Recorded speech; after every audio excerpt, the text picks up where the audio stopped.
Lisa, and I'm the Education Coordinator at FCNB. One of our goals is to provide New Brunswickers with the knowledge, skills, and confidence to make informed spending and investing decisions. Today, for example, I want to talk about cars, not fixing them, but affording them. Making any large purchase, like buying a new or new-to-you vehicle, can be very exciting, but it's also important to remember that it's a big financial commitment as well. So, together, let's explore some ways to help you spend smart.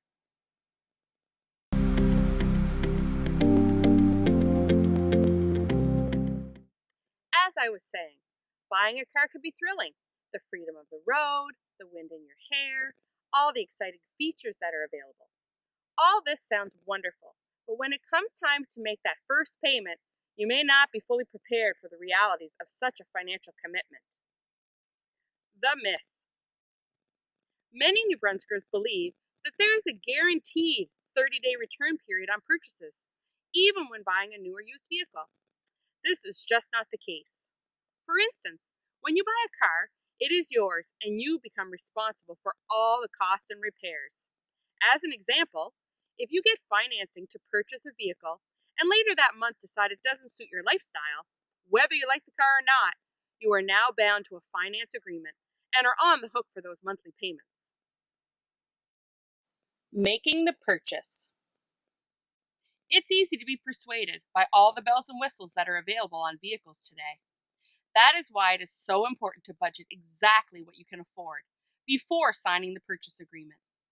Many advertisements feature low payments, but you must keep in mind that there are many other costs associated with owning a vehicle. These could include insurance, interest, maintenance, repairs, registration, inspections, and even parking.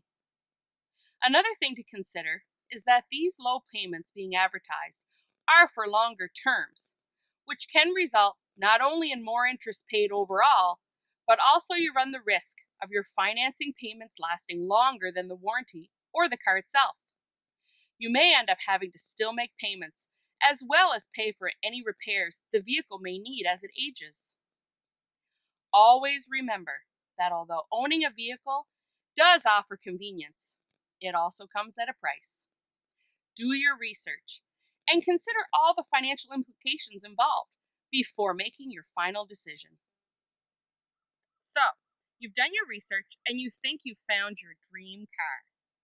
Remember, before placing a deposit, make sure you ask whether your deposit is refundable should you change your mind, and always get it in writing. Unless you have enough savings to purchase the vehicle outright, your choices come down to financing, which means buying, or leasing, which is like renting. When you finance a car to own it, you take out a loan for the entire value of the vehicle. You may have to make a down payment, and you will likely be charged interest for borrowing that money. You may still owe on a vehicle that you are looking to trade in, and if you decide to add the balance of your first loan to the vehicle you are currently buying, this is called negative equity. In this scenario, you would owe more on the new loan than what the vehicle is worth. Negative equity can have serious consequences if you default on your loan for any reason, and can create a cycle of debt that is hard to escape.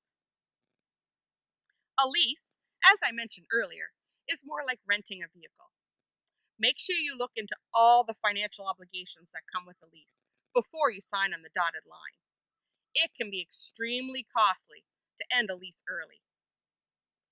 Always take the time to understand exactly what you're agreeing to. This leads to our next and most important tip. Read the contract.